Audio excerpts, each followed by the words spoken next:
हरियाणा में किसकी बनेगी सरकार? हरियाणा में खट्टर या फिर नायाब सिंह सैनी? जी हाँ दोस्तों, यह क्या दो दिग्गज नेता बीजेपी को दिला पाएंगे तीसरी बार हरियाणा में जीत या फिर दोस्तों हुड्डा शैलजा कहीं ना कहीं कांग्रेस को 10 साल के बाद सीधे सत्ता के दौर पर पहुंचा पाएंगे? दोस्तों, हरियाणा की 90 विधानसभा सीटों का रण शुरू हो चुका है। अचानक हरियाणा पहुंच चुका है राहुल गांधी। आगामी हरियाणा विधानसभा चुनाव पर लगातार यहां पर काफी महत्वपूर्ण सियासी घमासान देखने को मिल रहे हैं। हरियाणा में अब की बार किसकी सरकार, कौन बन रहा है मुख्यमंत्री? हरियाणा की 90 विधानसभा सीटों पर जातीय समीकरण के लेकर क्षेत्रीय समीकरण और वर्तमान की स्थिति लेकर इतिहास के भूगोल तक पूरी जानकारी आपको आज हम देने जा रहे हैं। तो दोस्तों, वीडियो लाइक कर दीजिए और चैनल पर पहली बार है तो नीचे रेड कलर के बटन दबाकर चैनल को सब्सक्राइब कर दीजिए ताकि आपके सामने हम ऐसी महत्वपूर्ण जानकारी लाते रहें। दोस्तों, यहाँ पर हरियाणा का रण काफी महत्वपूर्ण हो चला है। हरियाणा में सियासी अखाड़ा देखने को मिल रहा है। एक तरफ बीजेपी, कांग्रेस और आम आदमी पार्टी जेजेपी जैसी दिग्गज पार्टियां यहाँ पर लगातार सक्रिय हैं। तो ऐसे में किस क्षेत्र पर कौन जीत रहा है पूरी जानकारी देंगे। हरियाणा में अब की बार किसकी सरकार? अगर अंबाला की बात करें तो अंबाला में 4 सीटें आती हैं। इन 4 सीटों पर कांग्रेस पार्टी 1 पर जबकि जेजेपी 1 सीट पर जीतने में कामयाब हो रही है। तो 2 सीटों पर बीजेपी अपना परचम लहराती हुई नजर आ रही है। अगर बात करेंगे पंचकुला जिले की, दोस्तों पंचकुला जिले में 2 सीटें आती हैं। इन 2 सीटों में से भाजपा 2 पर जबकि कांग्रेस और आम आदमी पार्टी का खाता भी नहीं खुलेगा पंचकुला में। जी हाँ दोस्तों, सर्वे का आंकड़े यही बता रहे हैं कि पंचकुला में सिर्फ बीजेपी खुलेगा खाता। जी हाँ दोस्तों, पंचकुला में बीजेपी एक तरफा यहाँ पर जीतती हुई दिखाई दे रही है और यहाँ पर काफी महत्वपूर्ण बदलाव होते हुए इस बार नजर भी आ रहे हैं। जबकि अगर बात करेंगे फतेहाबाद जिले की तो यहाँ पर 3 सीटें आते, बीजेपी 2 पर, कांग्रेस पार्टी 1 पर, जेजेपी यहाँ पर 0 सीट। दोस्तों, फतेहाबाद जिले में यहाँ पर काफी महत्वपूर्ण बदलाव के साथ बीजेपी को यहाँ पर बड़ी सफलता मिलती हुई नजर आ रही है। फतेहाबाद में 3 में से 2 पर बीजेपी जीत कर इतिहास रचती हुई नजर आ रही है। जबकि अगर बात करेंगे तो सबसे महत्वपूर्ण है वो है दोस्तों भिवानी। अगर भिवानी की बात करें तो यहाँ भी दोस्तों काफी महत्वपूर्ण बदलाव हो रहे हैं। 4 में से 2 पर बीजेपी, 2 पर कांग्रेस, जबकि जेजेपी आम आदमी पार्टी यहाँ पर खाली हाथ नजर आ रहे हैं। दोस्तों, यहाँ पर काफी महत्वपूर्ण बदलाव होते हुए साफ तौर पर नजर आ रहे हैं। यही कारण है कि वर्तमान की परिस्थितियां भाजपा के अनुकूल नजर आ रही हैं हरियाणा में। लेकिन दोस्तों, यह शुरुआती ओपिनियन पोल है, अभी भी दोस्तों 80 सीटें बाकी हैं। तो ऐसे में जानकारी पूरी देंगे, वीडियो अंत तक बने जरूर रहे।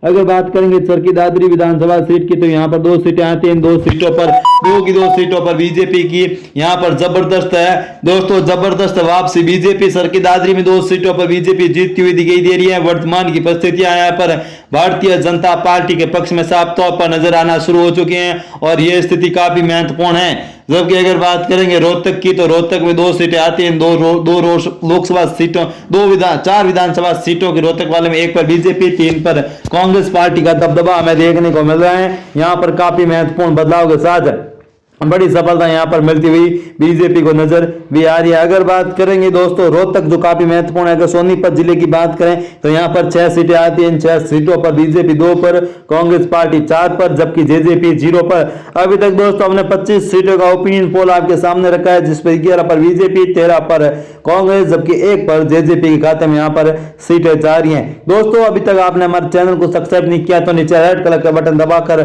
चैनल को सब्सक्राइब कर दीजिए ताकि आपके सामने हम ऐसे महत्वपूर्ण जानकारी लाते रहे। दोस्तों, वर्तमान में यहाँ पर सियासी घमासान लगातार हमें देखने को मिलता हुआ नजर आ रहा है और यहाँ पर कांग्रेस को जबरदस्त फायदा हो रहा है। अगर जींद की बात करें, जींद जिले में तो यहाँ पर 5 सीटें आती हैं। 5 सीटों में से 2 पर बीजेपी, 2 पर कांग्रेस, जबकि 1 पर जेजेपी यहाँ पर जीतती हुई दिखाई दे रही है। यहाँ पर जेजेपी काफी मजबूत भी दिखाई दे रही है। वर्तमान की परिस्थितियां काफी मजबूत हैं। जबकि अगर पलवाल की बात करें, पलवाल जिले में यहाँ पर 3 सीटें आती हैं। इन 3 सीटों पर 1 पर बीजेपी, 2 पर कांग्रेस पार्टी का दबदबा हमें देखने को मिल रहा है। पलवेल में काफी महत्वपूर्ण बदलाव के साथ यहाँ पर कांग्रेस को बड़ी सफलता मिल रही है। 2 पर कांग्रेस, जबकि 1 पर भारतीय जनता पार्टी यहाँ पर जीत रही है। जेजेपी धीरे धीरे अपने पिछले आंकड़े को छूती हुई नजर आ रही है कि आम आदमी पार्टी कांग्रेस को नुकसान पहुंचाएगी। दोस्तों, आप कमेंट के माध्यम से जरूर बता दीजिए। अगर बात करेंगे फरीदाबाद जिले की तो 6 सीटें आती हैं। इन 6 सीटों में से बीजेपी 2 पर, कांग्रेस पार्टी यहाँ पर 3 पर, जेजेपी 1 सीट पर फरीदाबाद जिले में जीतने में कामयाब हो रही है। तो यहाँ पर भी दोस्तों काफी महत्वपूर्ण घमासान हमें देखने को मिलता हुआ साफ तौर पर नजर आ रहा है। जबकि दोस्तों यहाँ पर सियासी रूप में काफी कुछ दाव पर कांग्रेस पार्टी का लगा है। वर्तमान की परिस्थिति यहाँ पर कांग्रेस पार्टी के अनुकूल हमें नजर भी आना शुरू हो चुके हैं। यमुनानगर जिले की बात करें तो 4 सीटें आती हैं। 4 सीटों में से 1 पर बीजेपी, 2 पर कांग्रेस, जबकि 1 पर जेजेपी जीतने में कामयाब हो रही है। वर्तमान में यहाँ पर काफी कुछ बड़ा बदलाव यहाँ पर हरियाणा में नजर आ रहा है। दोस्तों हरियाणा इलेक्शन जो काफी महत्वपूर्ण है, इस बार कांटे के इस मुकाबले में दोस्तों लगातार यहाँ पर समीकरण बढ़ रहे हैं और बगड़ रहे हैं। इसी बीच कांग्रेस पार्टी के पूर्व अध्यक्ष और नेता प्रतिपक्ष राहुल गांधी दोस्तों हरियाणा के दौरे पर हैं। ये भी आपको महत्वपूर्ण जानकारी दे रहे हैं। कैथल की बात करें तो कैथल में 4 सीटें आती हैं। 4 सीटों में से 1 पर बीजेपी, 3 पर कांग्रेस, जबकि जेजेपी की यहाँ पर स्थिति काफी मजबूत नजर आ रही है। जेजेपी यहाँ पर काफी मजबूती के साथ चुनावी मैदान में उतरी थी और वर्तमान की परिस्थिति यहाँ पर काफी बड़े नजर आ रही है। बीजेपी के पाले में दोस्तों यहाँ पर काफी महत्वपूर्ण नजर आ रही है। अगर करनाल की बात करें तो करनाल में 5 सीटें आती है। करनाल जिला को जो काफी महत्वपूर्ण जिला है, बीजेपी का गढ़ बताया जाता है। यहाँ पर 5 में से 3 पर बीजेपी, 1 पर कांग्रेस, जबकि जेजेपी भी यहाँ पर 1 सीट के साथ अच्छी बढ़त बनाई हुई नजर आ रही है।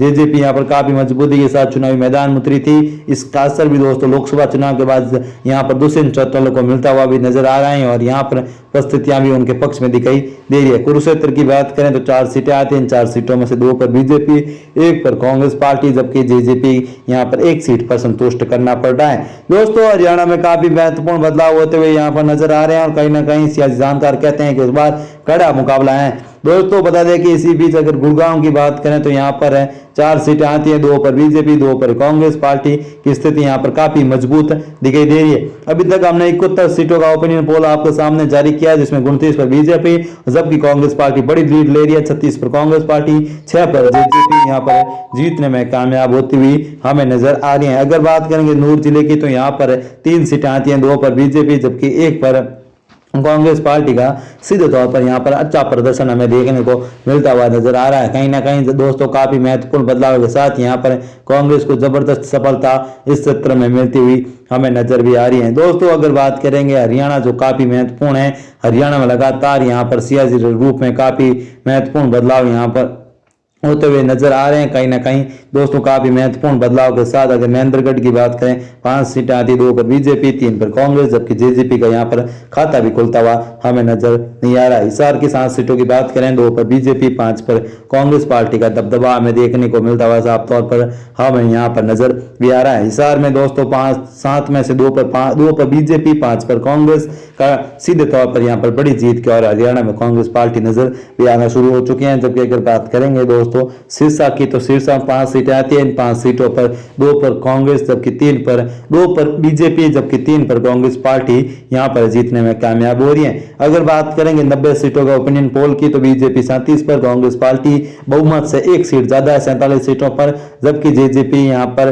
दोस्तों 6 सीटें जीतने में कामयाब हो रही है। बीजेपी को पिछले के मुकाबले 3 सीटों का नुकसान हो रहा है, जबकि जेजेपी को यहाँ पर 4 सीटों पर बड़ा नुकसान हो रहा है। तो दोस्तों इस ओपिनियन पोल की माने तो इस ओपिनियन पोल में भारतीय जनता पार्टी को बड़ा झटका लग रहा है और देश में हरियाणा में एक बार फिर कांग्रेस पार्टी की सरकार बनती हुई नजर आ रही है। अगर दोस्तों हरियाणा में कांग्रेस की ऐसे ओपिनियन पोल के तहत सरकार बनती है तो फिर मुख्यमंत्री के रूप में एक बार फिर भूपेंद्र सिंह हुड्डा की स्थिति यहाँ पर काफी मजबूत नजर आ रही है, क्योंकि उनके समर्थक विधायकों, उनके समर्थक नेताओं को ज्यादा टिकट हरियाणा में कांग्रेस पार्टी ने दिया, तो ऐसे में मुख्यमंत्री के रूप में उनका स्थिति काफी मजबूत है। जबकि नायाब सिंह सैनी को यहाँ पर बड़ा झटका साफ तौर पर लग रहा है। तो दोस्तों ये वीडियो आपको कैसा लगा कमेंट करके जरूर बताएं। फिर मिलेंगे नए और प्रेस वीडियो के साथ, तब तक के लिए जय हिंद, वंदे मातरम।